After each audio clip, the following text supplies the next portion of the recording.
Hello, नमस्कार दोस्तों, बहुत-बहुत स्वागत है आपका हमारे चैनल में। और अगर आप लगातार लॉस कर रहे हैं और आप इंट्राडे में जो है बड़े-बड़े लॉस कर देते हैं और आपको समझ नहीं आता कि आपको किस तरीके से काम करना है, क्या-क्या चीज़ें आपको सीखनी है, क्या-क्या चीज़ें फॉलो करनी है, तो इस वीडियो में आप अंत तक बने रहिए। हम आपको डिटेल में 5 पॉइंट में आपको समझाएँगे कि किस-किस चीज़ पर आपको फ़ोकस करना है, ताकि आप सही से आप ट्रेड कर पाएँ और सही से अपनी स्ट्रेटजी को लागू कर पाएँ। तो चलिए सबसे पहले हम जानते हैं टेक्निकल एनालिसिस।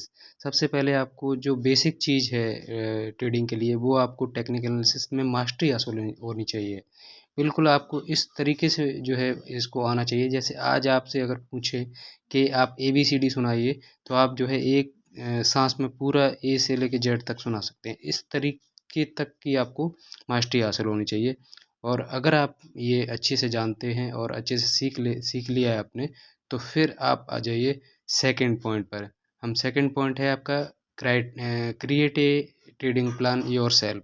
आपका जो ट्रेडिंग प्लान है वो आपका खुद का बनाया हुआ होना चाहिए, आपके एक्सपीरियंस से बना हुआ आपका ट्रेडिंग प्लान होना चाहिए, ना कि किसी का इंटरनेट से यूट्यूब से कॉपी किया हुआ। किसी की स्ट्रेटजी किसी की कुछ भी ज़रूरत नहीं है। आप इतना एक्सपीरियंस है आपको, ये 2 साल 3 साल का, तो आप खुद से अपना एक करिए प्लान। आप इतने अनुभवी हैं, उसी पर आप बैक टेस्ट करके आप उसको फॉलो कीजिए।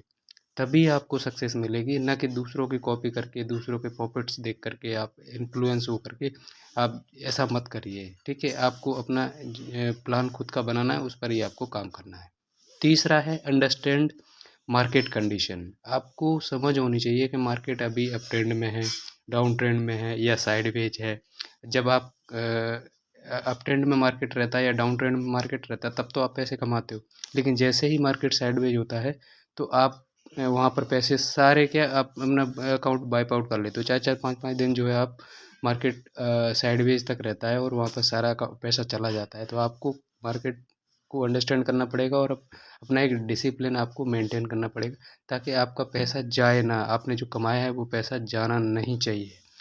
चौथे नंबर पर है आपका clear stop loss and target, ठीक है?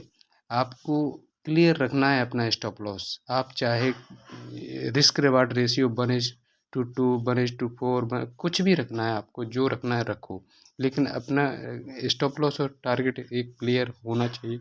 ऐसा ना हो कि आपने ट्रेड ले लिया और आपका कोई प्लान नहीं है कि कितना जो है इसमें मुझे रिस्क लेना है, कितना क्या आपने अपनी औकात से ज़्यादा रिस्क ले लिया, तो फिर वहाँ पर आपको जो है बहुत मुश्किल होने वाली है। अब सबसे इम्पोर्टेंट है पाँचवा, कैपिटल रिक्वायरमेंट। इसके लिए कितनी कैपिटल की रिक्वायरमेंट होगी? इसमें आपको शुरुआती आपको कम से कम 2 लाख कैपिटल चाहिए। अगर आपको शुरू करना है तो कम से कम 2 लाख से ऊपर ही कैपिटल होनी चाहिए। इससे नीचे आप कैपिटल लेके काम कर रहे हो इंट्राडे में, तो आपको प्रॉफ़िट्स लॉन्ग टर्म में नहीं बनेगा। कभी-कभी आप बना लोगे, लेकिन लॉन्ग टर्म में अगर बनाना है, क्यों ऐसा हम बोल रहे हैं, इसके पीछे का रीज़न आप समझिए। देखिए, आपने 50,000 या 20,000, 10,000 रुपए अगर आपने अकाउंट में डाला, आप क्या करोगे? ऑप्शन बाइंग करोगे।